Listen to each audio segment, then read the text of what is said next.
3a-2।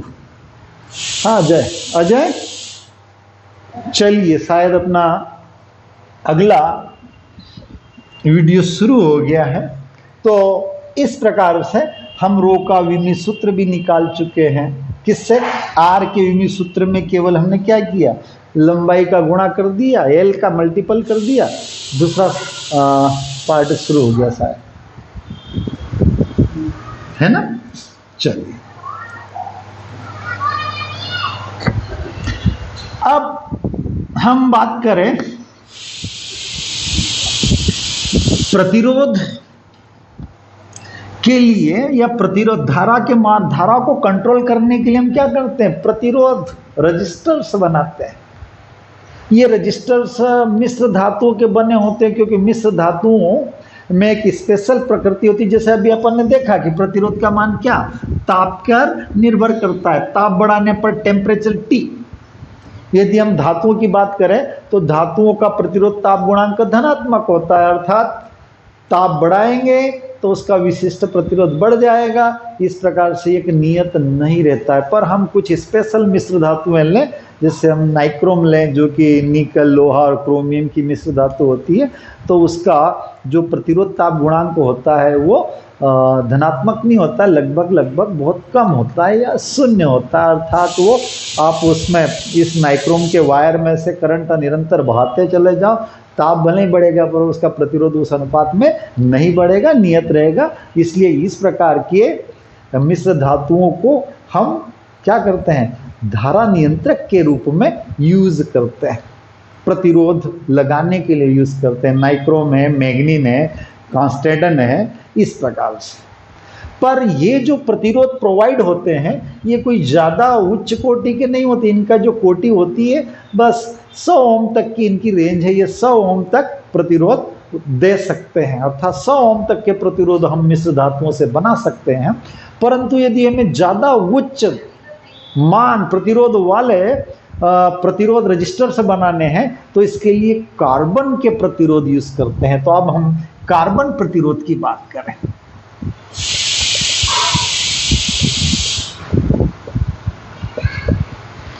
धारा को कंट्रोल करने के लिए प्रतिरोध लगाया जाता है, धारा के मार्ग में हम रेजिस्टेंस, पर ये कार्बन के बने होते हैं इसलिए कार्बन। अब ये कार्बन के प्रतिरोधों का प्रतिरोध मान कितना होगा ये इन कलर कोड से हम ज्ञात करते हैं। तो इसको बोलते हैं वर्ण कोड। अर्थात किसी भी कार्बन प्रतिरोध में 4 रिंग होती है। ये आकार में छोटे होते हैं, और आकार में छोटे होते तो इन पर लिखा हुआ हमको दिखेगा नहीं, इसलिए हमने क्या कर दिया कि रिंग, 4 रिंग ले। उस रिंग के कलर के आधार पर इनकी हम प्रतिरोध का मान देख सकते हैं, कितने ओम वाला कार्बन प्रतिरोध है। तो पहली 2 रिंगे A, B, C और ये D, 4 रिंगे मैं बता रहा हूं।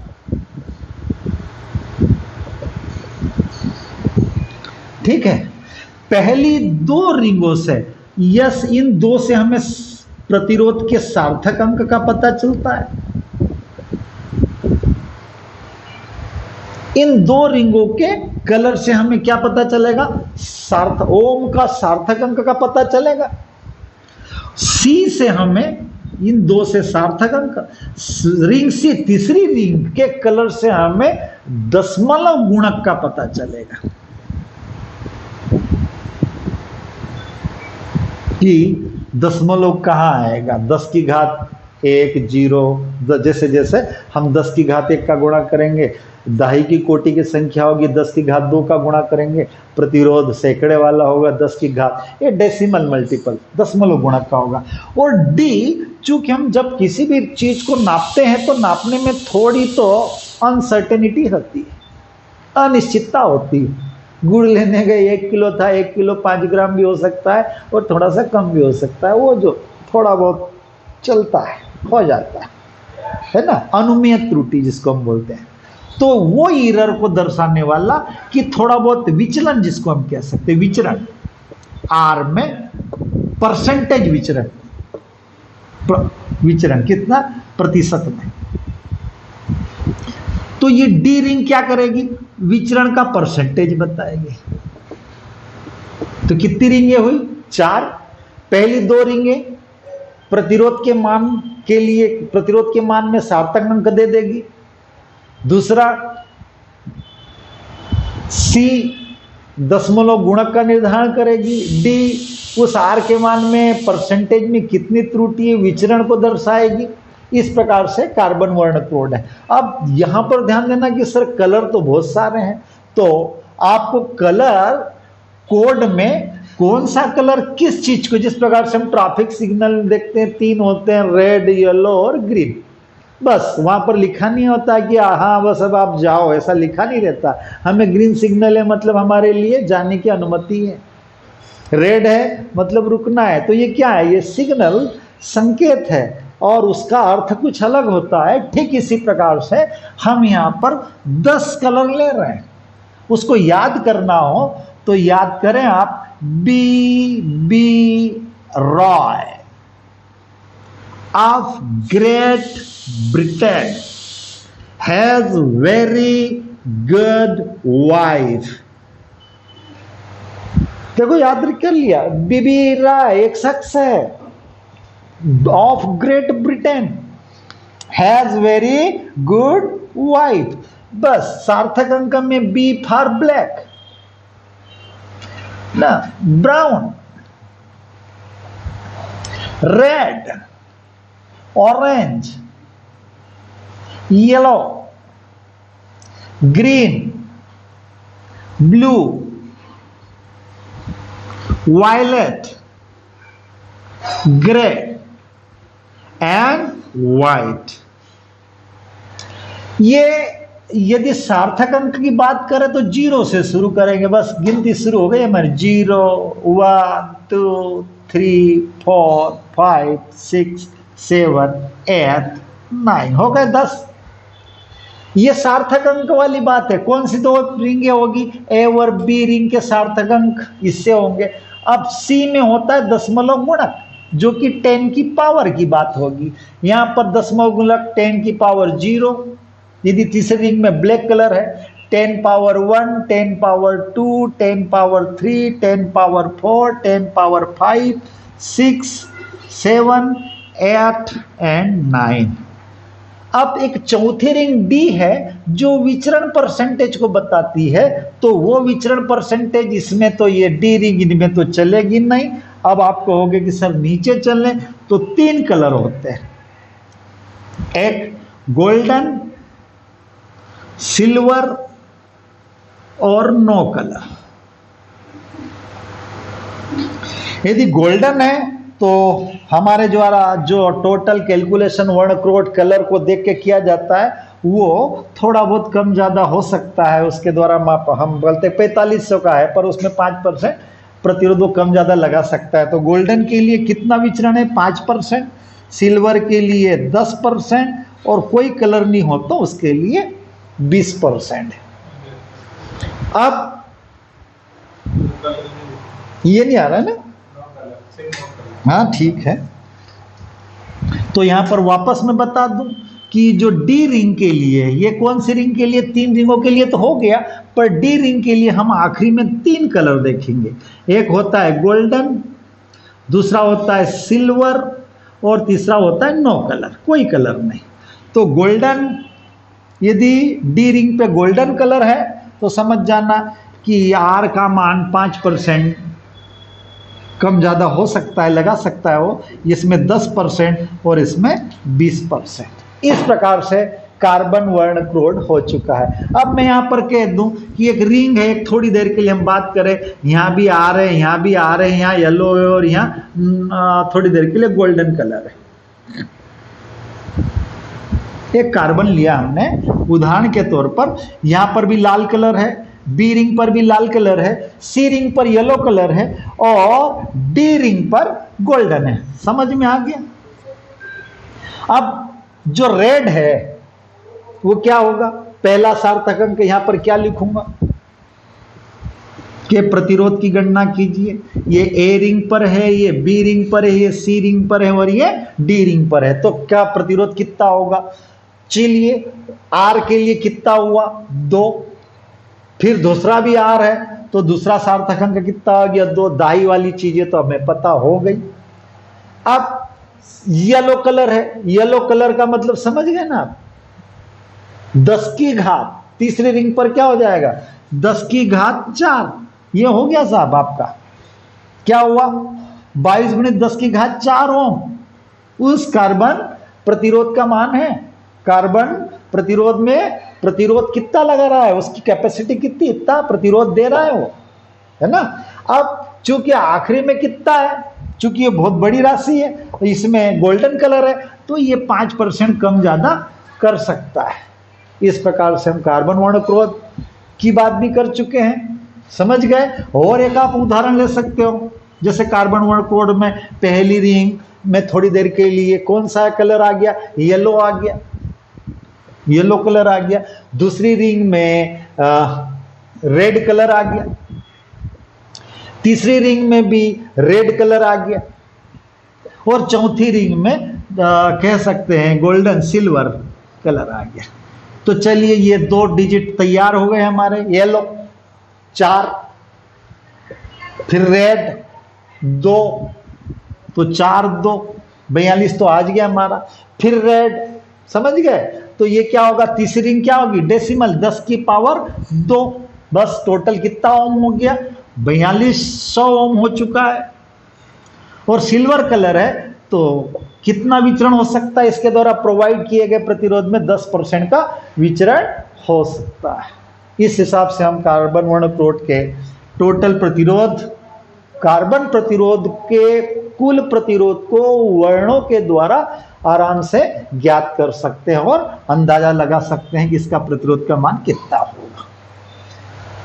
अब कितना बचा है भाई टाइम, चलिए हाँ पर्याप्त है।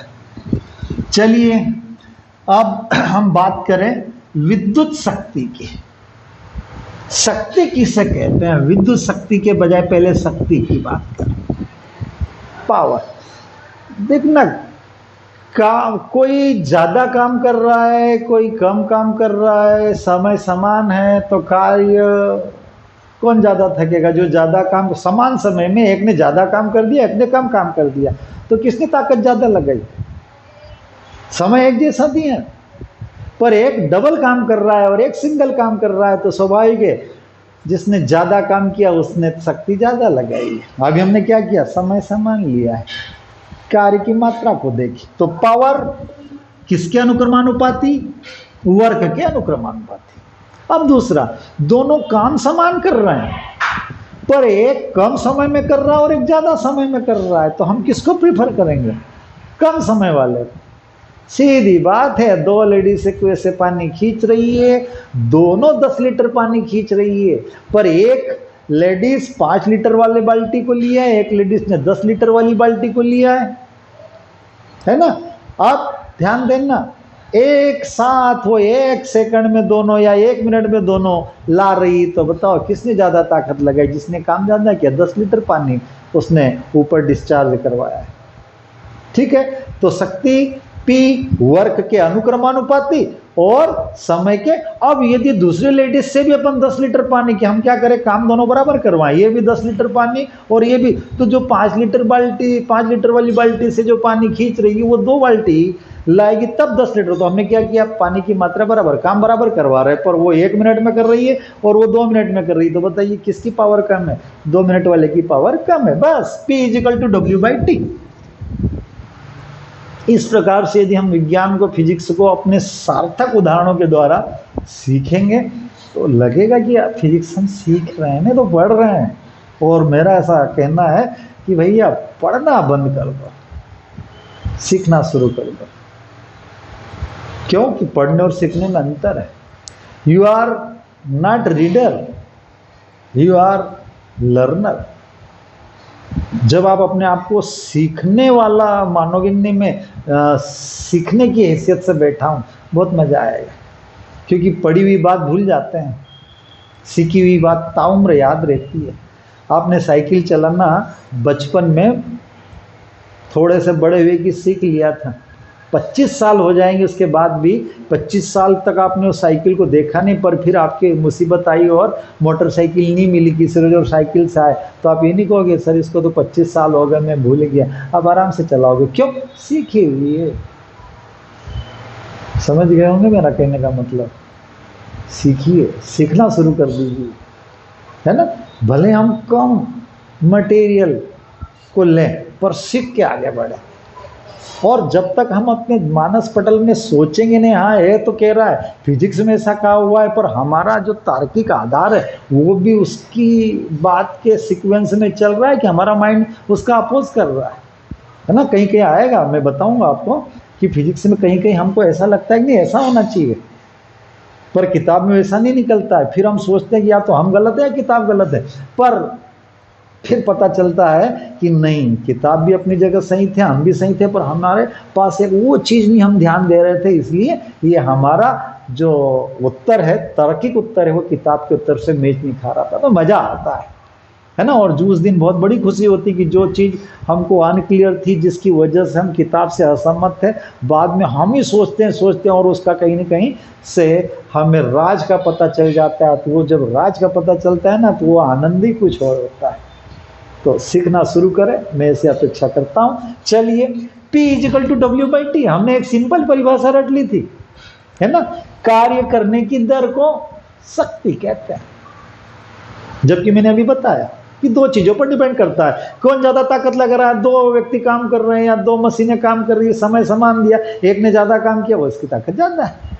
अब अभी हमने समय समान दिया, काम को देख, काम ज्यादा तो शक्ति ज्यादा। दूसरी बार हम क्या करें, काम समान करवाएं। एक ट्रैक्टर है, एक छोटा ट्रैक्टर, एक बड़ा ट्रैक्टर है ना।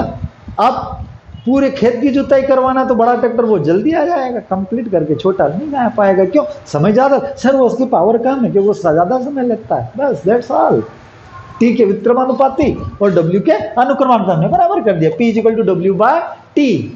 सीधा कार्य करने की दर को शक्ति कहते, किसी वस्तु के द्वारा कार्य करने की दर या एकांक समय में किए गए कार्य को शक्ति कहते हैं। अब यह विद्युत शब्द जोड़ दें अपन, विद्युत शक्ति,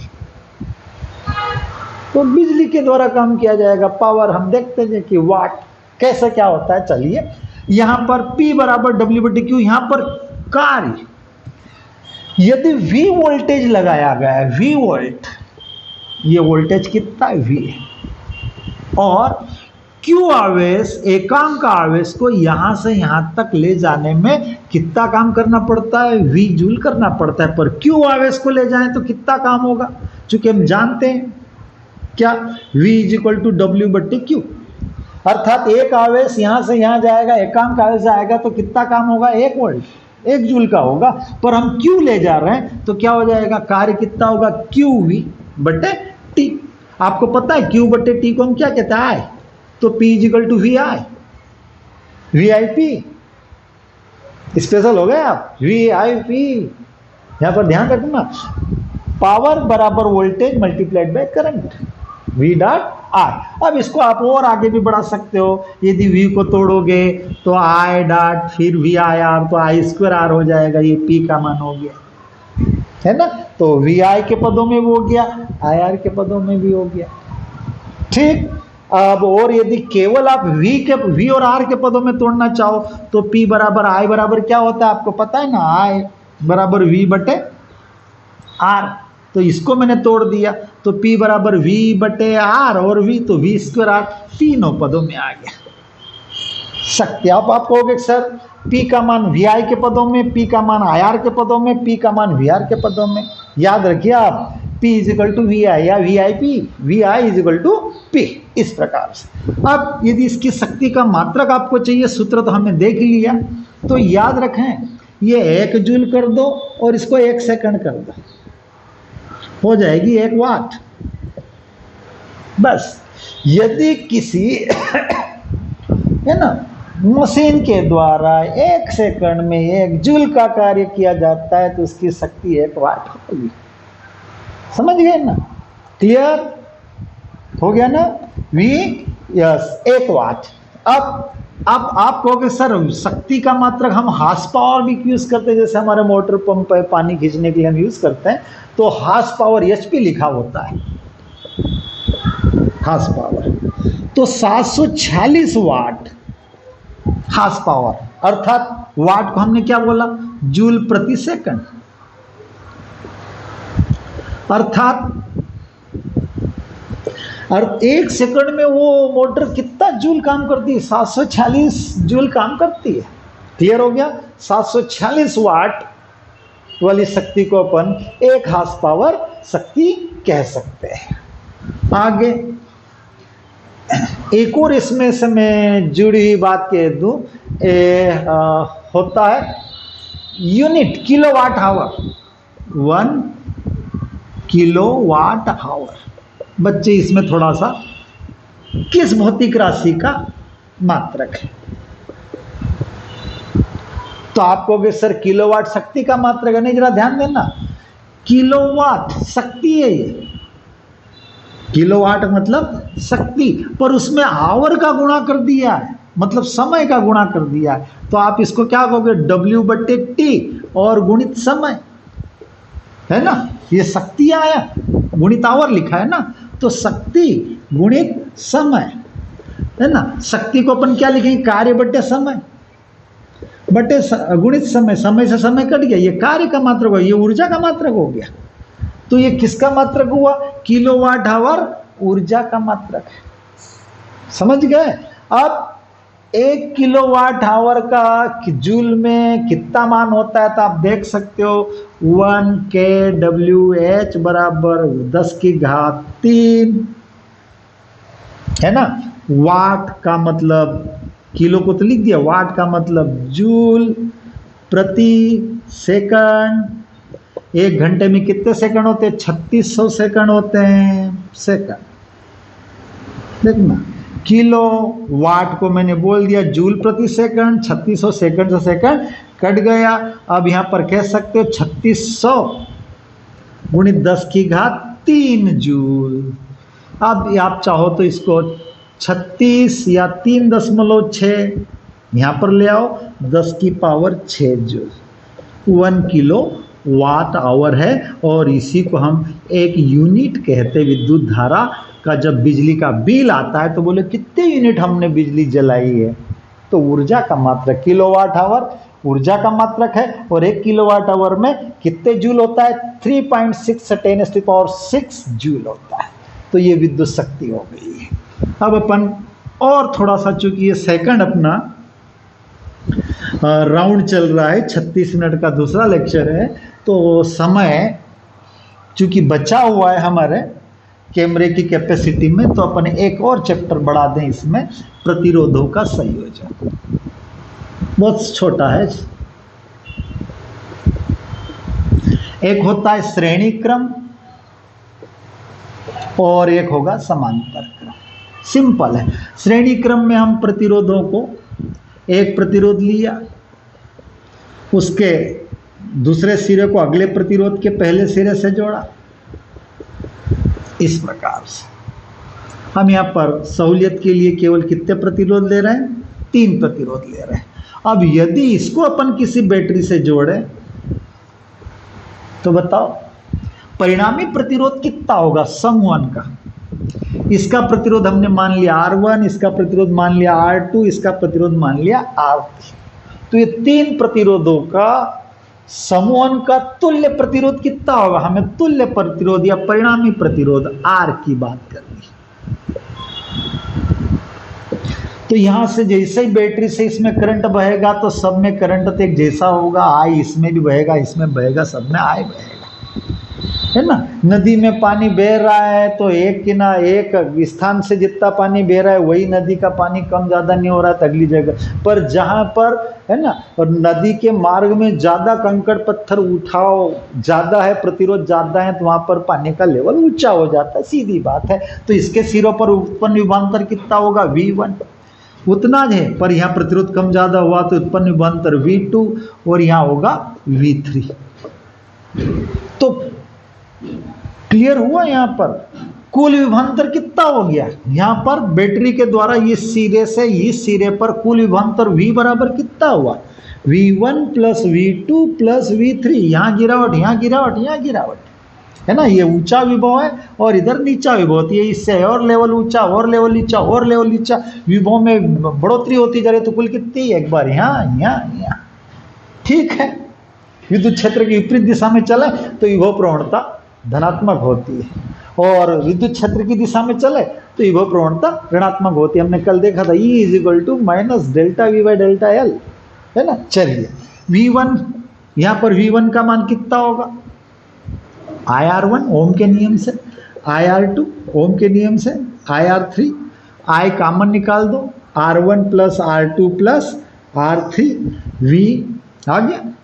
ध्यान देना ये इंडिविजुअल है, इसके सिरों पर वोल्टेज, इसके सिरों पर विभवांतर, इसके सिरों पर विभवांतर, प्रत्येक में प्रवाहित धारा, पर ये जो इधर है ना पूरा समूहन का है। तो समूहन पूरे तीनों, जैसे हम 3 ट्रैक्टरों को इकट्ठा जोड़ दें तो जो एक बड़ा ट्रैक्टर होगा जिसकी पावर बड़ी बन जाएगी, क्योंकि तीनों को जोड़ के एक महाशक्तिशाली ट्रैक्टर बनाया है। तो यहाँ पर 3 प्रतिरोधकों को जोड़ के एक बड़ा प्रतिरोध बनाया है। तो ये बड़ा प्रतिरोध को हम क्या कहेंगे, समूहन का तुल्य प्रतिरोध। तो ये समूहन के लिए कुल वोल्टेज कितना, समूहन की बात करें इधर से, कुल वोल्टेज कितना लगा है V। हमने मान लिया कि ये तीनों प्रतिरोधों का जो रिजल्टेंट है उसका मान कितना होगा, तो इसको हम तोड़ें। इसमें करंट, पूरे समूहन में करंट कितना दे रहा है I, और पूरे समूहन का तुल्य प्रतिरोध कितना हुआ R, तो V बराबर क्या हुआ IR। इधर मैंने किसका मान रखा, समूहन के लिए, तो यस I से I कट गया, R बराबर R1 plus R2 plus R3। इससे हम निष्कर्ष पर पहुंचे कि जब प्रतिरोधों को हम श्रेणी क्रम में जोड़ते हैं तो प्रतिरोध बढ़ता है। ये कोई बहुत बड़ी बात नहीं है, बच्चे रटते हैं, रटने की जरूरत ही नहीं है, सीधी बात है। प्रतिरोधों को बढ़ा रहा हो श्रेणी क्रम में जोड़ रहा हो तो आपको लग नहीं रहा चालक तार की लंबाई बढ़ती जा रही है, प्रतिरोध की लंबाई बढ़ती जा रही है। और आपको पता है कि R is proportional to L, तो सीधा तर्क लगाइए आप, उल्टा मत पकड़िए कान को, बहुत टाइम लगेगा, हाथ ही नहीं पहुंचेंगे। सीधा पकड़ो ना कान को, सीधा सॉलिड, ठीक है। R is proportional to L, तो आप क्या करो, प्रतिरोधों को श्रेणी क्रम में जोड़ रहे हो तो प्रतिरोध की लंबाई बढ़ रही है तो प्रतिरोध बढ़ेगा, और टोटल कितना होगा, प्रत्येक प्रतिरोध के जोड़ के बराबर होगा, है ना। यदि 3 जोड़े तो तीनों प्रतिरोधों के योग के तुल्य होगा। श्रेणी क्रम समूहन में परिणामी प्रतिरोध का मान प्रत्येक प्रतिरोध के मान के जोड़ के बराबर होता है, के योग के बराबर होता है, अर्थात प्रतिरोध बढ़ता है। क्यों, सीधी बात है, लंबाई बढ़ती है। अब समांतर क्रम समूहन में हम क्या करें, इन 3 प्रतिरोधों को इस प्रकार से ले लें, पार्श्व क्रम में जोड़ेंगे, अगल बगल से जोड़ेंगे। अब कभी कभार तो कुछ ऐसी बातें हैं कि जो सीधी है फिर भी हम उसको रट के बात करते हैं, अनपढ़ आदमी हमारे से आगे निकल जाते हैं। करंट कम आ रहा है तो मुझे एक साथी ने हिदायत दी कि सर आपकी वो जो मोटर खेत में चलती है वो करंट कम आ रहा है, उठती नहीं है। तो बोले सर वो मोटे मोटे तार ले लो आप। मैं समझ गया कि देखो कोई ज़रूरी नहीं कि नॉलेज हमारे मार्कशीट का मोहताज होता है। बहुत सारे लोगों के पास मार्कशीट नहीं है पर वो दिमाग रखते हैं, और वो अनपढ़ लोग सही तरीके से मोटे तार में उनको पता है कि अब मैंने कहा मोटा तार नहीं है यार, अब क्या करें। तो बोले सर आपके पास वायर है ना, उन वायरों को एक तार से 2-2 वायर जोड़ दो, बस मोटाई बढ़ा दी हमने। वायर की लंबाई ज़्यादा थी तो हमने क्या किया, कनेक्शन के बीच में जिस लाइव वायर से एक तार से ला रहा है उसी लाइव वायर को हम कितने से 2 से ला रहे हैं। हमने क्षेत्रफल बढ़ा दिया, प्रतिरोध घटा दिया, करंट जो पहले कम मिल रहा था, मोटर को स्टार्ट नहीं हो रही थी, वो स्टार्ट हो गई। देखिए क्लियर हुआ। तो यहाँ पर भी आप देखो, यदि ऐसा अरेंजमेंट है और यहाँ पर अपन बैटरी जोड़े तो आपका जो करंट है ना उसको सहूलियत मिल गई, 3 से जा रहा है, यहाँ I1, यहाँ I2 और यहाँ I3। ये मैन मोटाई बढ़ गई, दिख रहा है। एक तो वायर की वजह आपने कितने वायर यूज कर लिए, 3 इकट्ठा, लंबाई नहीं बढ़ाई, यहाँ मोटाई नहीं बढ़ाई, लंबाई बढ़ रही है, प्रतिरोध बढ़ेगा। यहाँ पर मोटाई बढ़ाई, प्रतिरोध घटेगा। देखते हैं ये इसके सिरों पर देखना, यहाँ पर विभव V है, इस रास्ते से जाओगे तो भी V आएगा, इससे भी जाओगे तो भी V आएगा, अब आप कहोगे सर ऐसा कैसे होता है? ऐसा होता है। आप अपने खेत के एक ऊंचाई ऊपर है और ये नीचे वाली है, आप ऐसे घूम के जाओ तो भी आप यदि 10 फीट हाइट चले तो चले, इधर से जाओगे तो भी आप कुछ नहीं है।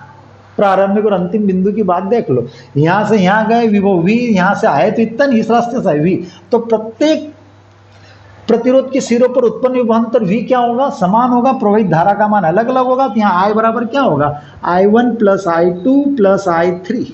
ये इंडिविजुअल है, I1 पहले R1 में, R2 और ये R3 में, और कुल धारा I। ठीक है, I1 को देखें, वोल्टेज कितना है इसमें? V बटे R1। इस पर वोल्टेज कितना है? इसके सिरों पर भी उत्पन्न विभवांतर, प्रत्येक के सिरों पर उत्पन्न विभवांतर समान होगा।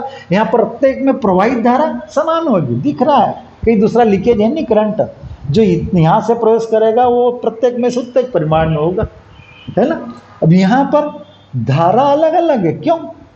क्योंकि लेवल बराबर है, आपके पानी की क्यारी जा रही है, यहाँ पर लेवल बराबर है, पर जो ज़्यादा गहरी उसमें पानी ज़्यादा जाएगा और उसके बगल में कम गहरी पानी कम जाएगा। देखिए लेवल पानी का बराबर था, पर गहरी कम, प्रतिरोध ज़्यादा तो करंट कम। इस प्रकार से V बटे R2, V बटे R3 I आ गया। V कॉमन निकाल दो, 1/R1 plus 1/R2 plus 1/R3। चलिए ये हमने इंडिविजुअल देख लिया। अब इधर का हम क्या करें? पूरे समूह में इन तीनों वायरों में कुल मिला के करंट कितना जा रहा है? ठीक है, तो ये समूह के लिए तोड़ दे। अब पूरे समूह में यस, इस तीनों तारों को एक तार इकट्ठा मान लो, कुल वोल्टेज विभवांतर कितना लगा है? V। तो I बराबर क्या होगा? V। इस पूरे अरेंजमेंट का प्रतिरोध हमने तुल्य प्रतिरोध कितना मान लिया? R। तो I को तोड़ा V बटे R में, 1 बटे R1 प्लस 1 बटे R2 प्लस 1 बटे R3। V से V कैंसिल, समांतर क्रम में प्रतिरोध घटता है। आप कहोगे कि R इनवर्स बराबर R1 inverse plus R2 inverse, इनको ऊपर ले चलो। अर्थात समांतर क्रम समूह में तुल्य प्रतिरोध का व्युत्क्रम प्रत्येक प्रतिरोध के व्युत्क्रम के योग के बराबर होता है। यहाँ ध्यान देना, व्युत्क्रम पहले बोलना, योग बाद में बोलना, नहीं तो आप कहोगे प्रत्येक प्रतिरोध के योग के, तो ऐसा हो जाएगा 1 बटे R1 plus R2 plus R3 का इनवर्स। तो इसमें और इसमें अंतर है साहब। तो एक बार फिर मैं बता रहा हूँ, प्रतिरोध का इनवर्स प्रत्येक प्रतिरोध के इनवर्स के योग के बराबर होता है। ठीक, अर्थात परिणामी प्रतिरोध का मान घटता है और सबसे कम वाले प्रतिरोध के प्रतिरोध से भी, या सबसे कम वाले प्रतिरोध के मान से भी कम होता है। इस प्रकार से हमने आज प्रतिरोधों का समूह देखा। प्रतिरोधों के श्रेणी क्रम समूह में परिणामी प्रतिरोध बढ़ता है लंबाई के बढ़ने से, और प्रतिरोधों के समांतर क्रम समूह में मोटाई बढ़ती है ना, 1 2 3। तो हम कह सकते हैं मोटाई बढ़ गई चालक की, तो प्रतिरोध घटता है। कितना होता है? 1 बटे R बराबर 1 बटे R1 धन 1 बटे R2 धन 1 बटे R3। अभी हमने उदाहरण में केवल 3 दिन देखे। इस प्रकार से मैं ऐसा मानता हूँ कि आज हमने जो भी चैप्टर पढ़ा है, यदि आप थोड़ा सा किताब को पढ़ के लेक्चर को अटेंड करते हो तो ज़्यादा समझ में आएगा। पहले पढ़िए, ध्यान से पढ़िए, तैयार रहिए कि कौन सी चीज़ हमको अनक्लियर है।